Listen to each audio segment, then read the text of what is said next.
Rory Aronson es uno de los líderes mundiales que intenta hacer cambios significativos en la vida del resto de los humanos.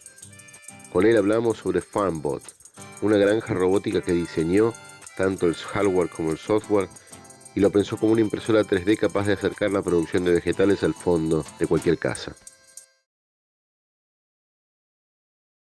What is a FarmBot? The FarmBot is like a 3D printer for your food, but instead of squirting out plastic, the FarmBot plants seeds, it waters, it uses sensors and a camera to monitor how the plants are doing, and then make different actions based on what you're growing, where you're growing, what type of soil conditions and environment you're in, and set it up with our web application, and then you can control it from your phone, your laptop, an iPad from anywhere in the world, and you can sort of set it up and then forget about it and get a notification when the tomatoes are ready. So the FarmBot moves this way, up and down, and forward and backwards, and it can pick up the different tools. So this is the, let's see here, The seeder, projector, and these magnetically hook onto the tool mount here, and the FarmBot can automatically pick up the right tool for the task at hand. This one is the soil sensor, so it can measure the amount of moisture in the soil, and this little chip right here, the temperature of the soil. This one right here is called the rotary tool, and it's basically like a miniature weed whacker, and you can also put a drill bit on here to do drill holes in the soil if you have really hard soil. So, and then this one right here is the watering nozzle, so it can spray out water from here. So the FarmBot can move around and take pictures. The camera's right here, and it can scan the garden on a daily basis and detect weeds, and then it can go and use the rotary tool to weed whack them. It can use the soil sensor to measure the amount of moisture in the soil and then water an appropriate amount. So it's quite customizable, and there's a lot you can do with it. We have customers in over 90 countries, but most of the FarmBots are in North America, Europe, Australia, Japan, China as well. Our long-term goal is for FarmBot to be like a home appliance. So most people have a washing machine and a dryer if in their home, so that they can do laundry and they don't have to do it by hand. And if you have the space and the means, we hope that one day FarmBot will be affordable and easy enough for pretty much everybody to have one in their backyard or maybe on their rooftop or in a little greenhouse.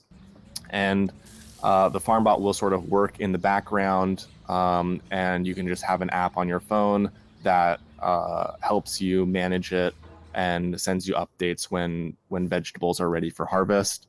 And you don't have to necessarily know how to grow all of those different vegetables. The FarmBot will help you with that, and it will do that through crowdsourced information from all of the other people who are operating FarmBots. And so that will really open up, it will sort of democratize the ability to grow food to a lot of people who aren't naturally interested in growing food, or they don't consider themselves to be a good gardener. They can use technology to help them. And then it also makes it accessible to people who don't have the time to manage a garden. And so if we can automate all of it and also use the technology to do it better, more efficiently, faster, with greater yield, with fewer problems than you would by hand, then it's going to become a no-brainer to use a FarmBot at home. It's open source because we really think, good food should be shared, and by extension, the technology to help create that good food should be shared as well. So we provide a web app server that people can use, but you can also run the software on your own server privately. And then the hardware is all open source as well. So all of the 3D CAD models are available online. You can 3D print components. You can machine them yourself if you have access to that equipment. Or you can also purchase a kit from us if you just want something professionally manufactured. And the reason why everything is open source is because we really think that there is no silver bullet in solving the world's food production problems. We all know that we need to produce a lot more food in the next couple of decades.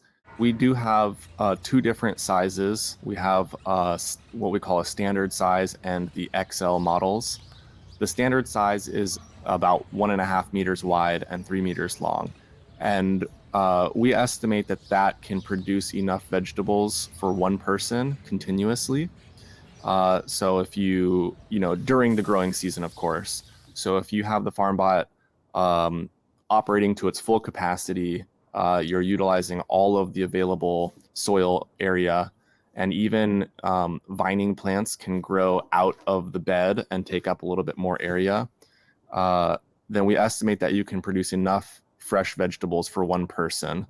Now that's only recommended vegetable content. It's not calories.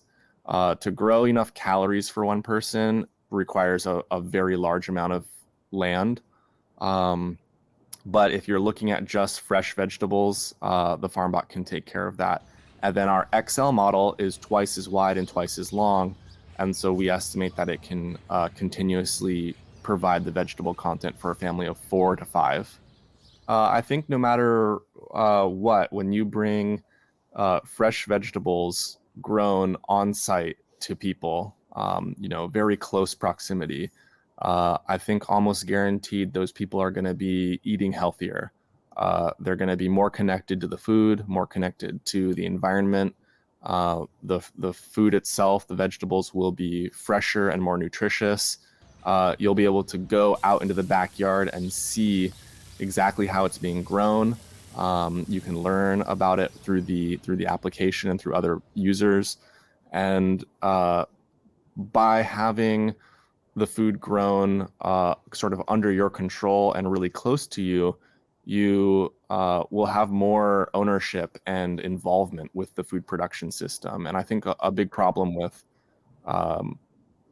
the food production system currently is that most people are very removed from it. You just go to the grocery store and you pick out these processed, packaged foods. You don't really see the farms. You don't really see how things are processed. You don't have any control over the processes used, the chemicals, and you definitely don't know what the environmental impact is on that that was caused by growing and processing and shipping that food. So if you can do it in your backyard, you have a pretty good understanding and you're really connected, and that can prompt a lot of people to eat healthier and just have better access to all that stuff.